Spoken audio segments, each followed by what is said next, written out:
Hi everybody, how you all doing today?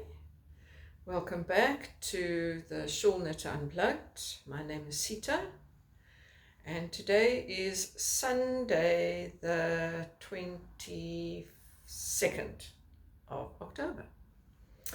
And I don't normally record podcasts on a Sunday, but I'm in the city and staying with my daughter, and the neighbors are doing some construction work.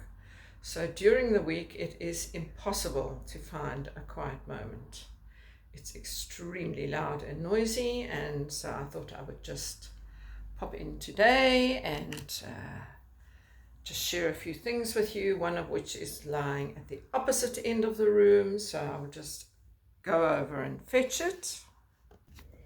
Okay, now we are ready. I just wanted to show you a little bit of a close-up of this gorgeous block printed cotton print textile from Jaipur in India. I had this lovely loose kind of tunic, very lightweight, made when I was there this year in February, and this is the kind of textiles I bring back to South Africa to sell. And as you can see, it's wonderfully bright and colorful. So while I am on the subject of color, I'd like to share with you my most recent finished shawl, which is all beautifully blocked and all the threads are trimmed.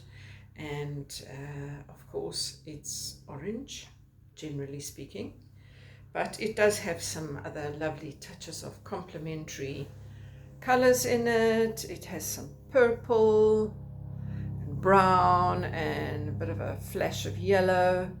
And this is a gorgeous shawl. It's not very big. It's this lovely shape, which I can hide behind. And it's called butterfly wings because that's really the shape of it. It's, it's got this one, it's got these 2 points of increase. You start with a small garter tab, and then it's got these 2 increase points that go down the side, which form these gorgeous wings. And the bottom is like a straight edge. And I have used various fingering weight merino and a little bit of mohair, and this lovely orange here is merino linen, and it's light as a feather. So I have completely broken away from the original design. I'm basically just using the shape, and I've added in some different little bits of color work and little bits of texture stitches and some mohair. So I'm really loving this. It's very light, and of course it's gorgeously colorful. I'm going to just tilt the camera so you can get a better view of it. Isn't that wonderful? Let's see if we can leave it like that for a while. Yeah, there we go. I think that's better. Anyway, it's quite a riot of color with my top, but nevertheless, I will keep it over my shoulders. It's not really a cold day here today in South Africa. It's quite a lovely, warm spring day. And we're probably going to go off for a walk this afternoon with my daughter and my granddaughter. It's my daughter's birthday on Tuesday. She's turning 40, which is quite shocking to me, actually, to realize I have a daughter of 40, but she is the light of my life. So we went out to a beautiful wine farm yesterday for a lunch to celebrate her birthday, and we had a great time. This might look like I'm drinking wine, but it's not. It's probably my most favorite drink of the moment, and not only of the moment. This is kombucha, a naturally fermented drink that is very good for the gut. It's really tasty as well, so I really enjoy it. And I feel like a little small glass a day is exactly what I need. So this shawl, before I forget, is designed by Noriko Hu, and it's called Butterfly Wings. So it's lovely. I am actually having a pop-up on Thursday. I'm showing a lovely group of Norwegian women my shawls, and a little bit nervous because I know that Norwegians are just spectacular knitters, but nevertheless I've been invited, so I will be going to do that. So this is the Shawl Knitter Unplugged, and we have the Stephen West MKAL on the go at the moment. So I'm knitting one of my favorite shawls of the year. I've done 9 of these MKALs. I've been showing you all my progress as I've been going along, and I am on clue 3, and I can show you the one side of clue 3. So this is a spoiler for those of you that have not got there or do not want to see it.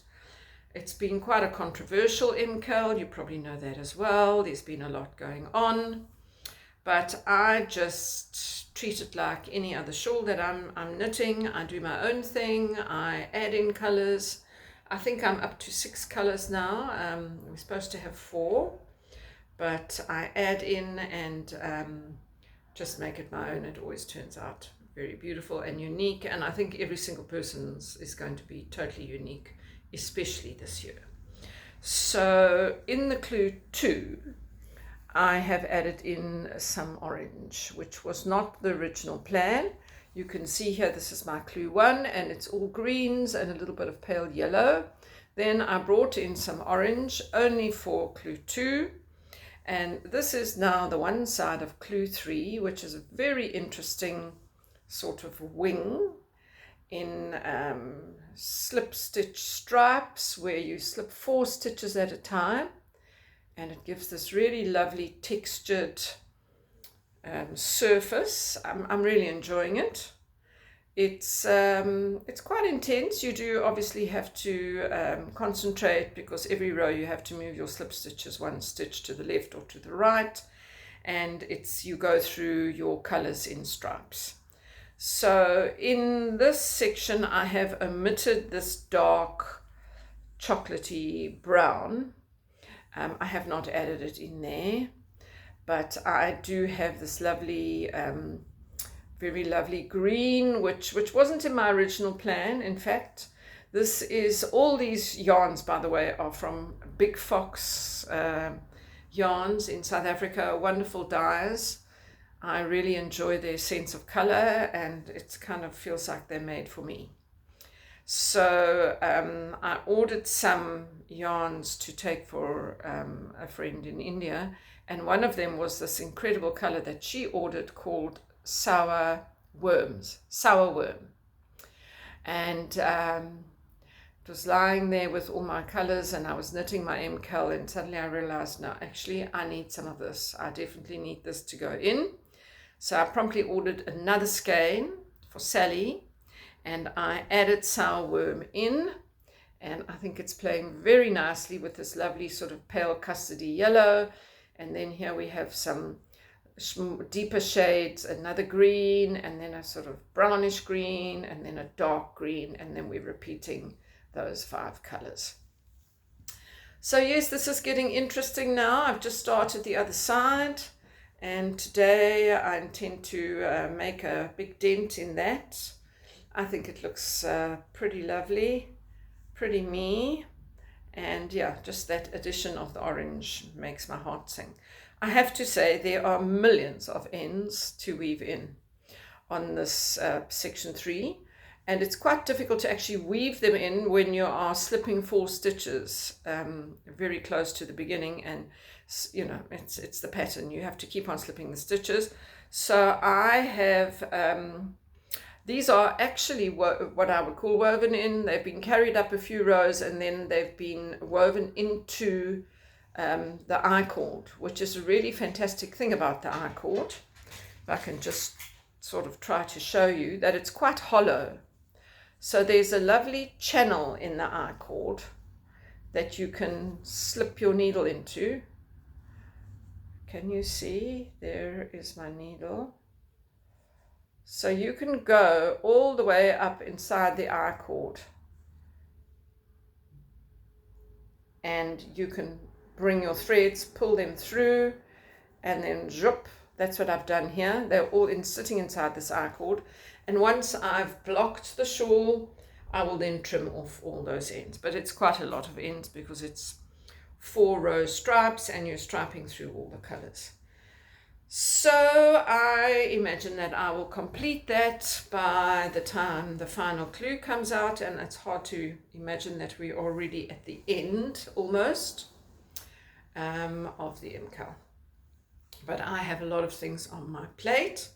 I'm also working on, at the moment, on something that I thought I was almost finished, and that is the Helix pullover by Jessie May Designs.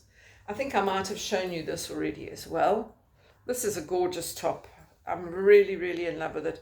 It's got such a fantastic, fantastic weight in this Sanders Garn Lina, which is a cotton viscose and a linen blend in a lovely limey green. And I was knitting this when I was in Robertson at my friend's place, and I thought that I was on my last ball of yarn. I had so much yarn with me. I found one. I thought, oh gosh, now I have to make the sleeve shorter. So I knitted the one sleeve and I cut it off at sort of about a 3/4 length. And then when I was packing the next day, I realized I had 2 balls of yarn. So that was very exciting. So what I did is I frogged the ribbing of the one sleeve, and it's funny, you can sort of make out where I continued. Just, yeah, there we go. But I'm sure once I block it, it'll be fine. And so I've turned this into a bracelet length sleeve, and I have cast on the other sleeve and on my way down there. And yeah, it'll soon be done. I've done all the neckband and, you know, the bottom band, and the one sleeve is finished. So this will really go very fast. This weekend we've had a very exciting bout of South African sports events, international sports events, which are normally not my cup of tea, but I'm staying with my daughter and her husband's a great sports fan. So it's been on the television, and the South African international teams of both cricket and rugby played in World Cup games yesterday, which is Saturday, and they won both of them, which was just amazing. Great fun. But what it actually meant to me is that I could just knit to my heart's content for hours and hours, and every now and again just pick up on the excitement of goals scored or whatever, because I know nothing about sport. But I could hang out with my family and get a lot of knitting done.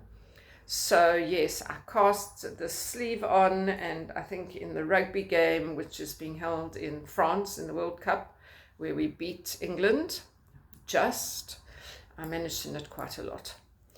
Anyway, I might just leave this until next weekend. There's more of that going on, and then I'll just finish off the sleeve. It won't take very long. But I have to say that, I mean, I obviously haven't worn this yet, but I can't wait to wear it because it's got this beautiful, beautiful weight, and it's got this lovely lace, which I think is going to open up very, very nicely. Very simple pattern, but very effective.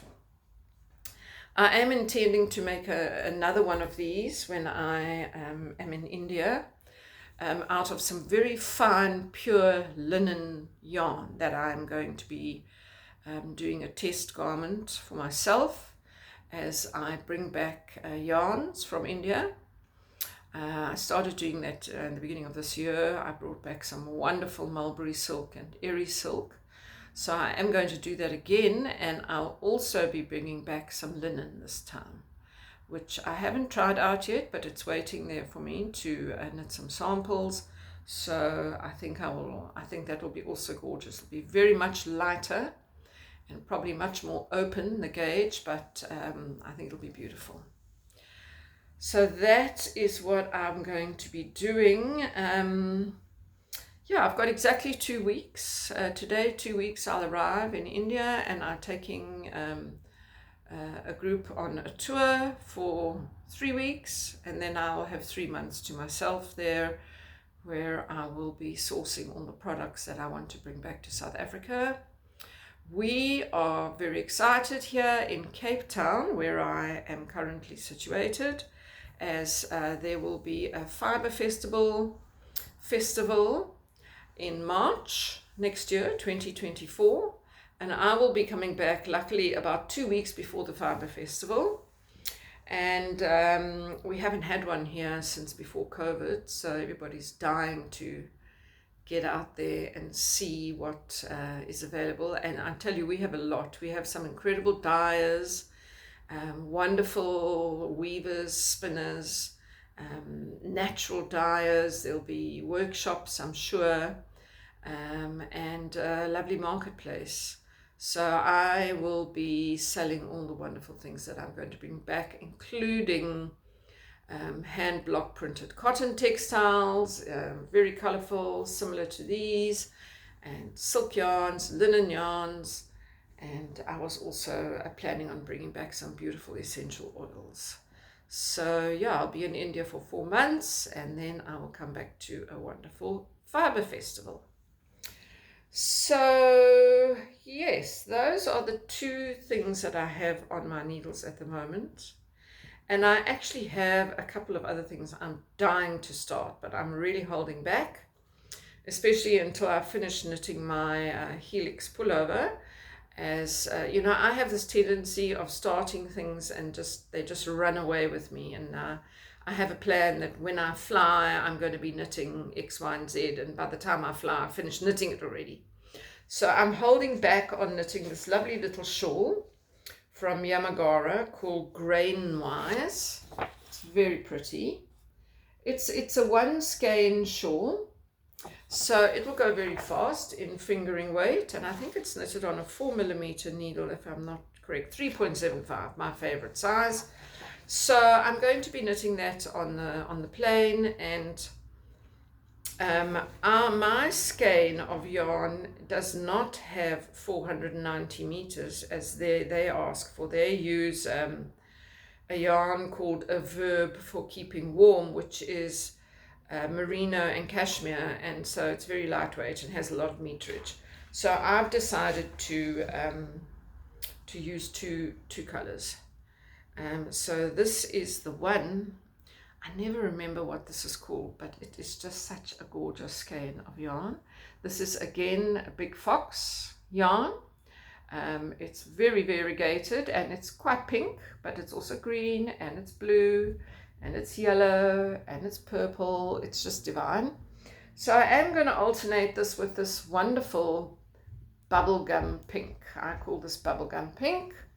So there will be some kind of striping going on. I've seen a couple of the test knitters projects. There is some stripy versions, because I know that this will not last. This will not get me the whole way. So I'm going to be, this is actually from Aldert yarns. It's a new yarn dye in South Africa, very lovely. And these are both sock wools, which I think are an 80-20 merino nylon. So this, I'm going to do my best to only cast this on a few days before I fly, so that I can just get it on the go. And then I'm going to be knitting this lovely Grainwise, lovely Grainwise shawl from Yamagara on the plane. And yeah, I'm sure I won't finish it on the plane, although I will have many hours, but it will be my next work in progress. And then I have another shawl that I can't wait to make. I am a very spontaneous, continuous, probably addicted, obsessive knitter. While I'm knitting one thing, I'm already planning the next thing, and maybe the next thing, and I guess we're all like that. But I try not to have too many things on the needles at once, because, you know, if I get a favorite project on the go, then I'm in trouble, because I won't knit any of the others. I'll just fly off on my favorite project, and the MKAL has to be my favorite project at the moment, because I want to finish that before I leave for India. Let's see, it's possible, depending on the last clue. But I have another absolutely wonderful shawl, which I'm going to be making with some of the leftovers of my MKAL, because I basically ended up buying a kit for the MKAL from Big Fox, and then realizing that I already had some greens, some browns, and so I ended up with about 8 skeins, which is enough for 2 shawls. So I found this absolutely wonderful shawl. It's very big, and it's from Wulf and Faun knits. I haven't knit anything from them before, but I do remember that somebody on one of the podcasts I watch spoke about them and how much they love their designs. And this is called the Lada shawl, Lada, and Lada is the goddess of summer, in counterpoint to Marzana in Polish folk tales. As Marzana dies, Lada is reborn, bringing fertility and summer harvests. Lada is a top-down, 3/4 shawl, large enough to feel like a blanket, knit in fingering weight yarn. It is lightweight and provides light warmth in the evening summer breeze, or knit through the spring and summer season. So it has this wonderful lace at the top. Look at this, isn't this gorgeous? This is a similar construction actually to the butterfly wing shawl that I have that I'm wearing. In fact, it's got that 2 points of increase, but this is very much larger. And it starts off with the lace and it ends off with the lace, and it's got some stripes in between. So I do have a very lovely yarn, which is not with me right now, also from Big Fox. It's like a very deep aubergine, and I think it's called Purple Kamikaze Speckled or something to that effect. So it's a deep aubergine, and then I will have some of my more muted greens and sort of khaki, browny green, olive greens to go with. So I think that will make the perfect combination for this shawl. And that I will pick up at some stage on my trip, probably when I'm up in Rishikesh in January. It's going to be quite cold. I'm going to winter. We are actually heading into summer here, and I am heading off to winter in India, which I really don't mind. I absolutely love cozying up and doing my knitting and seeing the snow-capped mountain peaks and being able to wear all my woolly clothes, because as we know, or as I know, after all my 12 years of living and being in India, it can be pretty hot, and I'm not into that anymore. It didn't worry me when I was younger, but I enjoy the cooler weather, probably specifically because I can knit in that weather very comfortably. So yes, I've just found here another pattern that I've made. I think I might have shown you this before, but it just happens to be in my list of printed patterns, and I will be wearing hand knitted socks the whole time in India. This is a gorgeous pattern with a very unusual heel construction called Vanilla Princess by Annie Fletcher. And it's, I think her name is designed by Annie, Anneh. And look at this. I hope you can see this. It's just in black and white. But look at that heel construction. Isn't that amazing? It just opens up. So you basically knit the top of the sock, and then you get to a point and you start increasing on either side at the top of this heel. And you knit this in reverse stocking stitch, and this stays in stocking stitch. And then it creates this beautiful heel. I'm totally in love with them. I have knitted them in gorgeous stripes as well. And yes, I'm taking that design along with me, because I'm quite sure I'll be knitting another pair or two while I am there. So I think that's quite a lot and quite enough for a Sunday morning. We're going to go for a walk on the mountain a bit later, on the slopes of Table Mountain, where I'm sure there'll be lots of waterfalls. We've had a lot of rain this winter, and that is a good thing. Hopefully that will keep the ground and everything nice and moist to avoid the usual fires that we can possibly have during the summer, and everything will be nice and damp. I'm very, very excited to start knitting my plain knitting flying from Cape Town to Dubai and then Dubai to Delhi. That's 16 hours in total. Probably about, well, it's only a 3-hour wait in Dubai, but it's a lot of hours of knitting. So I've been watching a lot of movies, and I think it's a pretty easy, straightforward knit, which won't require too much attention. And then, yes, I'll be back in India where I was in the beginning of this year, and I'll be making lots of videos there, so you'll be seeing all my progress of all my knits, and I'm already arriving to quite a lovely stash of linens and silks that are waiting for me. So I might just pop in a quick podcast before I start, my tour, and just show you what I'll be working with. But yeah, at the moment it's a really fun knitting time, and it's also a very fun time for me, anticipating my departure. I've got lots of packing to do, lots of sorting. What winter clothes am I going to take? How much yarn am I going to take?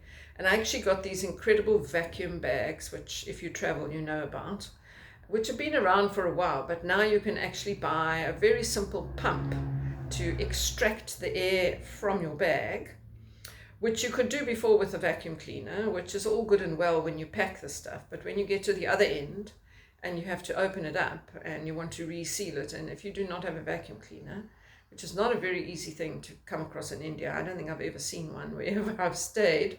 So now I have this fantastic, very light portable pump, and I can reseal my bags and add all my new wool. And yes, it's just an amazing way of compressing your luggage and getting in as much as you can, which is what I will need because I'll be bringing back a lot of stuff.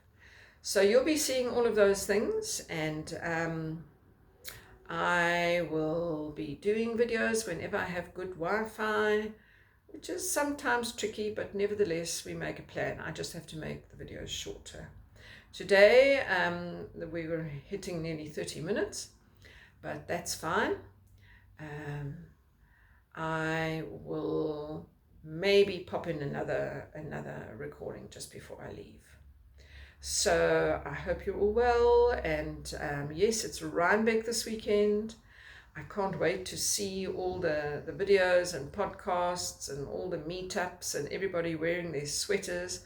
I've already seen a few photographs on Instagram. Looks like great fun. Looks like they had fantastic sweater weather with quite a bit of rain and lovely cool weather. People wearing their thick sweaters and their coats, and looks absolutely glorious. So yes, I hope our festival is equally fun. Obviously it won't be anywhere near the size of the Rhinebeck sheep and wool, but anyway, I think that would be quite overwhelming.